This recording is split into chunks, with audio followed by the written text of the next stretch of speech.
Hey everybody, Tyraku here.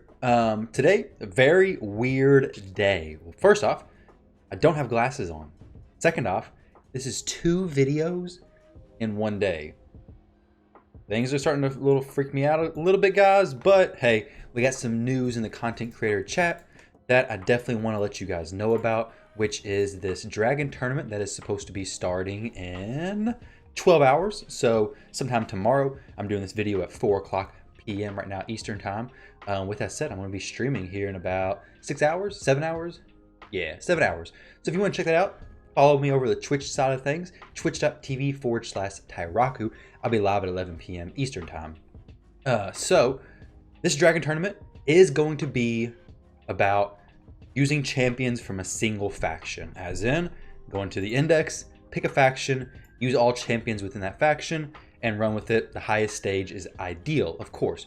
You'll most likely be, same thing as all the other Dragon tournaments, getting points based on the star level of the gear you get and the rarity. So same thing as everyone, as all the other previous tournaments, just you can only use champions from the same faction to actually get points. Now, that's how, so they did a tournament kind of similar to this a while back, but it was all rares, and I don't think the community took that too well. So now they're trying this new faction-based Dragon tournament, which personally, I think it's much better than the rares for sure, because with the importance of faction wars greatly increasing, you're not really holding yourself back in any way. I mean, because you really need to get the champions from all these factions leveled up.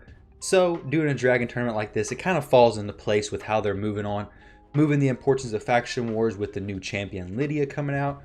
Overall, I like this. Plus, Dragon is doable with one faction, easier than it is with only rares. Now, with that said, this is not really a new player, free-to-play type challenge. Unless you've been playing for a while, it's going to be probably pretty difficult to complete because the champion requirements is a little bit on the higher end of things. Now, I'm going to show you guys an example of a Dark Elf team that I'll actually be using. I tested this out earlier. Now, whether or not it's actually going to work consistently, I'm not for sure. But before we jump into it, let me show you which champions I'm going to be using, kind of give you an idea of why I'm going to be using them, and show you their stats if you want to replicate something like this. Now, Madame Saris is going to be brought in for my decreased attack, decreased defense. Really want to, one, manipulate, like make them take more damage and me really take less damage, because these are not going to be super fast wave clears. So, and I don't have no support champion to go along with it. So I really want to mitigate as much damage as possible that I take. These are the stats for my Madame. She's basically the fastest. My Painkeeper is technically faster because she is used in my unkillable team, but that's not a huge deal. I do want my debuffer to be the fastest, ideally at least faster than my DPS champions. She does have a decent amount of HP, accuracy, a little bit overkill for Dragon Stage 20. Her masteries, this is what it's looking like. This is my Arena Saris, so keep that in mind. Now this team I'm showing you guys is the exact team that I'm going to be using for Faction Wars Stage 21 for Dark Elf as soon as it opens up. I think it's like in a week or so. As soon as that opens up, I'm hopefully going to clear Stage 21 with this team. Now, when it comes to my Painkeeper, this is my other champion on that Dragon 20 team I'm going to be using, the Dark Elf Dragon 20 team, as well as my Faction Wars team. My Painkeeper is looking like this, HP 43. This is specifically speed tuned for Ultra Nightmare Unkillable team. If I was wanting to use this champion for something like have her better tuned for this, I would actually make her slower than my Madame, possibly slower than my DPS, so that she could reset their cooldowns. And I would probably put her in a shield set, if possible, just to help my team survive the best they can. But she's not. She's for my unkillable team, so I can't mess with her gear. Another thing is, this is based off of this champion's HP. It heals based off of this champion's HP.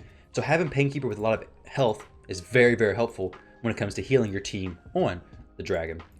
After Painkeeper, I have two Cold Hearts. The Cold Hearts are very similar, geared 70% crit rate, well 69% crit rate, which is basically 0%, but we got to do with what we have. So 69% crit rate, you only need 70% with Cold Hearts. Pretty high crit damage. Her accuracy is high. Now for Dragon, you don't really need high accuracy necessarily.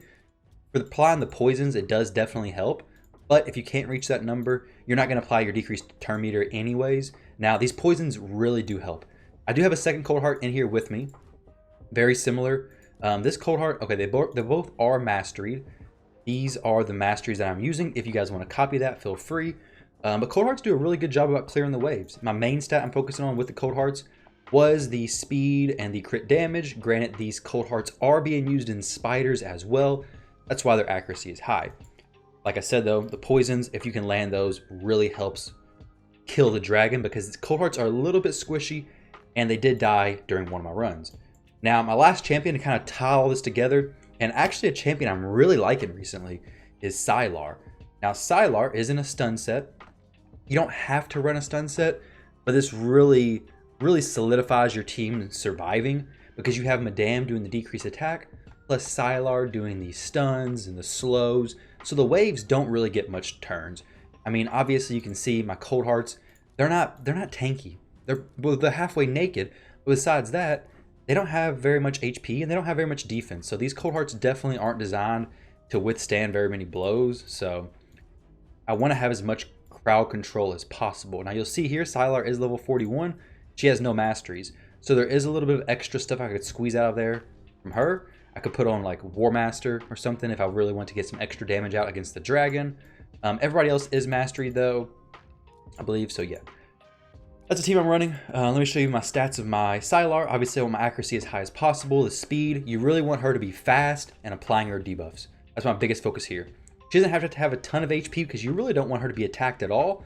And you only need her for the waves. Once you get to the dragon, you actually don't need Sylar even alive anymore because she can't apply anything. So other than doing a little bit of damage, she's not going to be doing anything at all. Now, unfortunately, we don't have any auras for this whatsoever. So we're going to have to run this with auraless. So if you wanted to, and this is what I would actually rather do, but this champion is not level 60 yet, and I just don't think he would be that good for me. I tried him out and he actually died really quickly, but that champion is Kale. If my Kale was level 60, I would 100% gear him out in something like speed. I would really try to get a lifesteal set on him, throw on some, make sure he has real high accuracy, at least 200 accuracy, and he would do amazing in this team, to be honest. He would make this run much more consistent because poisons and damage based off of enemy max HP is absolutely amazing against the dragon. And if I took Kale in here, he would apply significantly more poisons than either of these Cold Hearts. Cold Hearts do apply a few, but nothing crazy. But besides that, he would also have the lifesteal set, he'd be gaining HP, and he'd be a War Master. So if you're like an early game player or you have a Kale to level 60, you probably have him geared out for like the clan boss. So he probably already has War Master on him. So War Master actually does proc against the dragon and it does good. War Master is basically just deals extra damage based on the enemy max HP, works very well against bosses. So when you're going against the dragon, things like War Master, things like damage based on enemy max HP, things like poison are massive. Now when it comes to bringing champions like Cold Hearts in here, like if you don't have Madame Ceres, you really need another champion who can do decreased defense, because the difference between a Heartseeker hitting with the decreased defense buff up and a Heartseeker hitting with the decreased defense buff not applied is massive. So that would make a difference between a win and a loss. And like we see here, it may or may not be a win. I don't really want to keep running it over and over and over until I do get a win. I'm hoping this is going to be pretty consistent. But like I said, I did do a match earlier. It did fail because we don't have a whole lot of leeway. Basically, the Cold Hearts have to each land 2 Heartseekers before the dragon kills them. So it's a little bit risky. There's definitely some changes that I could make, like put in something like Painkeeper in a shield set, which should make it pretty easy. I could also bring in Kale, like I said. He would make it consistent, but he is only level 50. And you'll see here, this should be fine. As long as we get a Cold Heart to use her Heartseeker whenever the dragon does his like Scorch thing. But like you saw there, both of those Heartseekers went into non-decreased defense. And if, assuming we do get another Heartseeker up, we'll get to see how much damage they do with the decreased defense up, hopefully. Hopefully it doesn't fall off again. But this is like a little bit weird because I believe the dragon hits a little bit harder if we don't actually kill him before or knock this purple bar out. He applies the stun there. We don't want that applied, obviously. This may work out fine, though, if Madame... Okay, perfect. We're going to have a Heartseeker coming up, I believe, next turn. So this should be a fine run, I believe. Yeah, so we're good here. Hopefully I don't speak too soon. Okay, you'll see there, massive difference in the damage done by the Cold Hearts when the decreased defense is applied and when the decreased defense is not applied. Now, obviously, If you have like a weekend to go along with that, it's going to be even better. But overall, this team is a very good team, a very solid team if you have these champions. Now, Painkeeper, if you're going to use Dark Elves, I believe this team composition, these 3 champions are crucial. You have to have these 3 champions as far as what I've seen and what I've tested. Now, the Cold Heart, like I said, you could swap that out for Kale. You don't have to have both Cold Hearts. But Madame is in there for the decreased attack and decreased defense. Helps you get through the waves a little bit quicker. And if they do decide to hit you, if they do get out of the crowd control, then you take less damage because their attack is decreased. Sylar, absolutely amazing for crowd control. Painkeeper is just reducing those cooldowns. Plus, she's really your only source of healing. And then the Cold Hearts are just doing your nuke damage to the dragon. And overall, this team should be pretty consistent. Now, is there more teams? Is there more factions that can do this easily? Yeah, definitely. High Elves, Banner Lords, Lizardmen.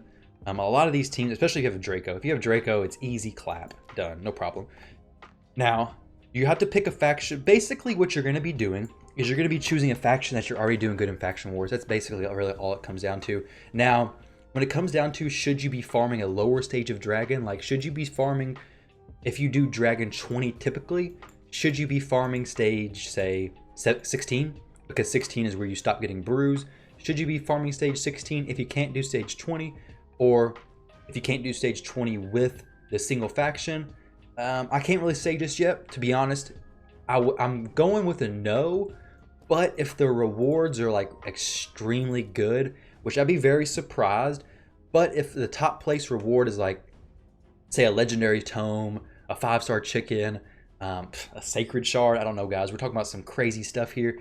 If that was the reward somehow, then yes, definitely would be worth it to drop down to stage 16, do the single faction, get your points, go back to stage 20.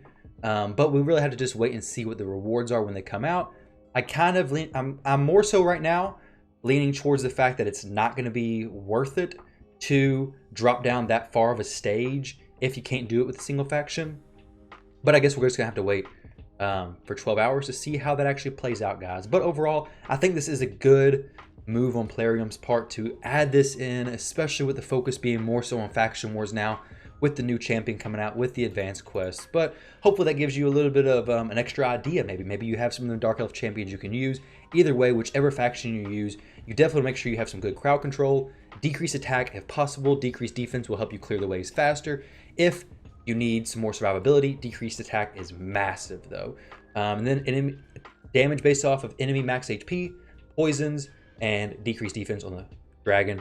Absolutely crucial. You can't manipulate his turn meter. You can't apply slows. They don't do anything to the dragon. So keep that all in mind, guys. Plus, when you're building the team, maybe keep in mind, hey, is this team possibly going to work for Ice Golems, Spider, and Fire Knight down the road? Because we're probably going to have tournaments like that as well. But thank you guys very much for watching. Hopefully this video helps you out in some way, and I'll catch you all in the next one.